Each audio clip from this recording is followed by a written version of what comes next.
Assalamualaikum warahmatullahi wabarakatuh. Saya Afni Maulida, peserta Latsar CPNS Pemerintah Kota Banjarbaru, Angkatan 11, Kelompok 1, nomor absen 1. Pada kesempatan kali ini saya ingin mempresentasikan presentasi saya yaitu tentang analisis isu efektivitas kinerja individu sesuai dengan tupoksi.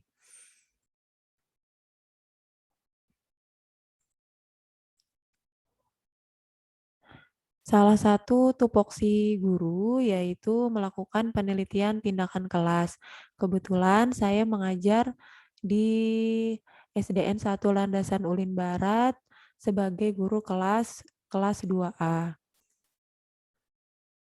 Nah, pada kelas 2A yang saya ajar, ditemukan praanalisis, identifikasi, dan deskripsi isu masalahnya. Yang pertama, rendahnya hasil belajar siswa pada pembelajaran seni budaya dan prakarya di kelas 2 SDN 1 Landasan Ulin Barat. Saat pembelajaran daring, siswa belajar kurang maksimal.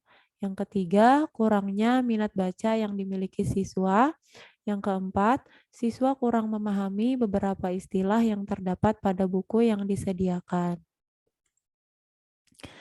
Kemudian, setelah masalah kita identifikasi, kemudian kita menapis masalah itu atau menapis isunya dengan menggunakan matriks pemecahan masalah dengan metode WSG atau singkatan dari urgensi, seriousness, dan growth. Apa sih urgensi itu? Urgensi itu yaitu seberapa mendesak suatu isu itu harus dibahas. Kemudian seriousness itu seberapa serius suatu isu harus dibahas dikaitkan dengan akibat yang akan ditimbulkan. Kemudian growth itu adalah seberapa besar kemungkinan memburuknya isu tersebut jika tidak ditangani segera. Sekarang berdasarkan skala Likert 1 sampai 5 itu 5 sangat besar masalahnya, 4 besar, 3 sedang, 2 kecil dan 1 sangat kecil. Masalah yang pertama yaitu rendahnya hasil belajar siswa pada pembelajaran seni budaya dan prakarya di kelas 2A SDN 1 Landasan Ulin Barat. Urgensinya 4 yaitu besar, seriousness 4 yaitu besar, growth-nya 4 yaitu besar, jumlahnya 12. Isu yang kedua yaitu saat pembelajaran daring pada pembelajaran seni budaya dan prakarya di kelas 2A SDN 1 Landasan Ulin Barat, siswa belajar kurang maksimal. Urgensinya 3, seriousness-nya 4, growth-nya 3, jumlahnya 10. Yang ketiga, kurangnya minat baca yang dimiliki siswa pada pembelajaran seni budaya dan prakarya di kelas 2A SDN 1 Landasan Ulin Barat. Urgensinya 3, seriousness-nya 3, dan growth-nya 3, jumlahnya 9. Yang keempat yaitu siswa kurang memahami beberapa istilah yang terdapat pada buku yang disediakan pada pembelajaran seni budaya dan prakarya di kelas 2A SDN 1 Landasan Ulin Barat. Urgensinya 3, seriousness-nya 3, dan growth-nya 3, jumlahnya yaitu 9.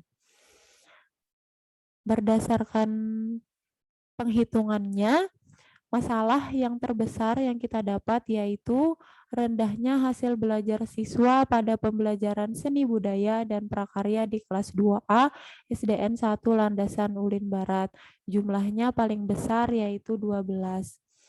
Kemudian setelah kita dapat masalah yang paling besar, maka kita analisis kembali isu tersebut dengan menggunakan metode SWOT. Nah, SWOT itu terdiri dari strengths, yaitu kekuatan, weakness, yaitu kelemahan, opportunities, yaitu peluang, dan threats, yaitu ancaman. Strengths-nya, pembelajaran seni budaya dan prakarya dapat menggunakan video pembelajaran. Weakness atau kelemahannya, dalam pembelajaran daring, siswa yang tidak mampu sulit untuk download video pembelajaran yang dibagikan. Kemudian, siswa yang memiliki tempat tinggal yang sulit mendapatkan sinyal akan kesulitan untuk download video pembelajaran. Jadi bagi siswa yang tinggalnya jauh, sulit mendapatkan sinyal, maka dia akan kesulitan untuk mendownload video pembelajaran. Kemudian, tapi ada peluangnya. Peluangnya dengan menggunakan video pembelajaran, materi yang disampaikan akan lebih menarik minat siswa. Jadi siswa akan lebih ingin belajar ketika sambil melihat video pembelajaran yang disediakan. Nah, di samping ada peluangnya, juga ada ancamannya, yaitu siswa kelas rendah kurang mengerti dalam penggunaan handphone untuk mengakses video pembelajaran yang dibagikan. Karena siswa yang saya ajar itu kelas rendah, maka ada beberapa siswa, mungkin sebagian besar siswa, itu dia tidak mengerti bagaimana menggunakan handphone, bagaimana cara mendownload. Paling orang tuanya biasanya yang mendownloadkan. Kemudian ancamannya juga pada pembelajaran daring, siswa yang sulit mendapatkan sinyal akan kesulitan untuk mengakses video. Sekarang alternatif pemecahan masalahnya, kita sudah dapat isunya, yaitu rendahnya hasil belajar siswa pada pembelajaran seni budaya dan prakarya di kelas 2A SDN 1 Landasan Ulin Barat.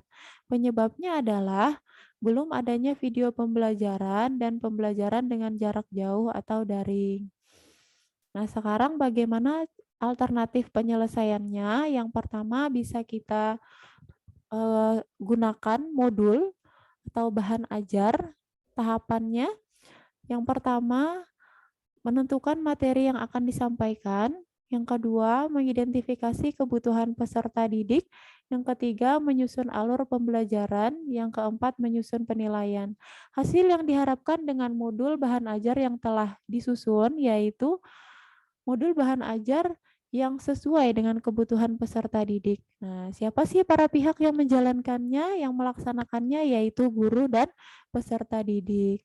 Kemudian yang kedua, alternatif penyelesaian dengan menggunakan video pembelajaran.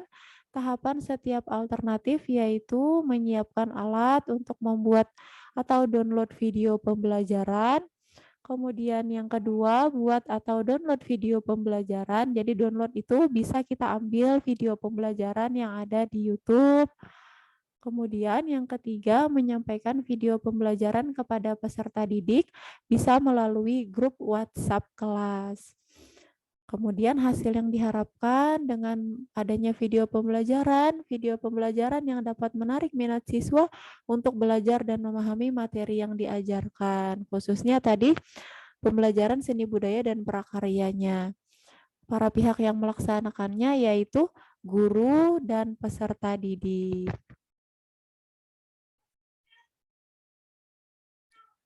Baiklah, sekian presentasi dari saya.